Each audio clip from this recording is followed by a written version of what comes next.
का एक बार फिर स्वागत है हमारे चैनल मंगल वेब वर्ड पर। दोस्तों, आज मैं इस समय हूँ ग्राम आटा में, और ग्राम आटा में इस समय जैसा कि आपको मालूम है जिला पंचायत सदस्य का चुनाव चल रहा है, प्रधानी और बीडीसी साथ साथ में चुनाव चल रहे हैं। इसी कड़ी में हमें हमारे गांव में प्रचार के दौरान हमारे गांव के युवा प्रत्याशी माननीय मोनू यादव जी मिले हैं, और उनसे हम रूबरू करके आपसे मिलाने की कोशिश करेंगे, जानने की कोशिश करेंगे कि वो युवाओं और किसानों के बारे में क्या मतलब इच्छा रखते हैं, किस प्रकार से लोगों को लाभ पहुंचाने का काम करेंगे।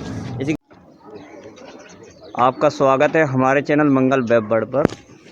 धन्यवाद। जैसा कि अभी आप क्षेत्र में भ्रमण कर रहे हैं और क्षेत्र में कई लोगों की आपसे कई आकांक्षाएं भी होंगी, और आपके साथ में कई प्रत्याशी भी चुनाव मैदान में हैं, तो आपका क्या लक्ष्य है? आप किस प्रकार से अपने क्षेत्रवासियों को संतुष्ट करेंगे? किन किन मुद्दों पर आप चुनाव लड़ रहे हैं?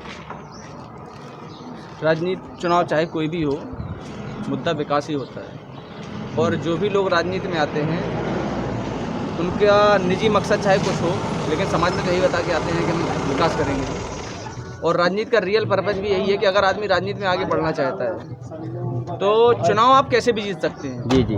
चुनाव जीतने के लिए आप कोई भी हथकंडा अपना सकते हैं। बिल्कुल। चुनाव तमाम तरह के लोग जीत जाते हैं जी, लेकिन नेता वही होता है जिसकी आम पब्लिक में, आम जनमानस में, लोगों में इज्जत होती है, दिलों में सम्मान होता है, जो जनता की बात सुनता है, उनकी समस्याओं का निवारण करता है और इन समस्याओं को अधिकारियों से निवारण करवाने की कोशिश करता है, वही नेता होता है। और सही मायने में मैं राजनीति में इसीलिए आया हूँ कि बहुत सारी छोटी छोटी समस्याएं होती हैं जिनको लेकर लोग अक्सर परेशान रहते हैं। उन समस्याओं को हल करवाना मेरी प्राथमिकता होगी।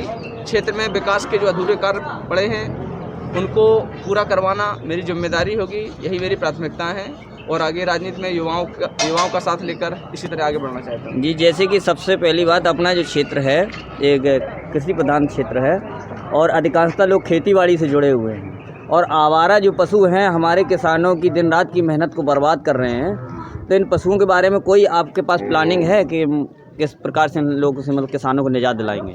दरअसल आपको मालूम हो, हमने आज से 3-4 साल पहले एक यात्रा निकाली थी, किसान यात्रा जी, और साइकिल यात्रा थी जी।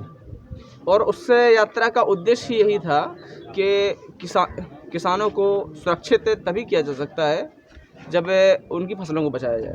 जी, कोई भी चीज़ हो ज़िंदगी में, जी। जब तक आप उसे मुनाफे का व्यापार नहीं बनाएंगे तब तक आप उसे कवर नहीं कर सकते। अच्छा, आप गौ पालन को मुनाफे का व्यापार बना दीजिए, जी, सारी व्यवस्थाएं अपने आप हो जाएंगी। और एक चीज़ आपको बता देना चाहता हूँ, जी, चाहे जितनी गौशालाएं बनवा लें, चाहे कुछ कर लें, जी। किसान और गाय दोनों एक दूसरे पे डिपेंड हैं। जिस दिन किसान गाय पालना शुरू कर देगा उस दिन गायों की समस्या खत्म हो जाएगी। और किसान गाय पालना तभी शुरू करेगा जब आप उसे मुनाफे का काम बना देंगे। बिल्कुल बिल्कुल।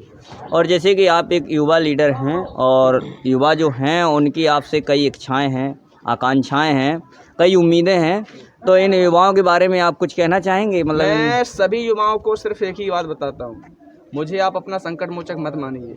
मैं कोई जादूगर नहीं हूँ जो एक जादू की छड़ी घुमाऊंगा और आपकी सारी समस्याएं हल हो जाएंगी, ऐसा कुछ भी नहीं है। आप मुझसे बहुत कम उम्मीदें पालिए। मैं सिर्फ आपका साथ दूंगा, मैं सिर्फ आपकी समस्याएं हल करने में आपकी मदद करूंगा, ना कि आपकी समस्याएं मैं हल करूंगा।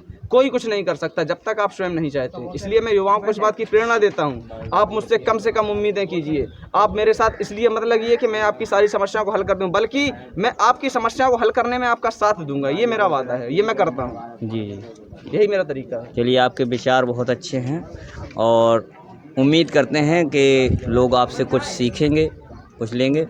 इसी के साथ नमस्कार।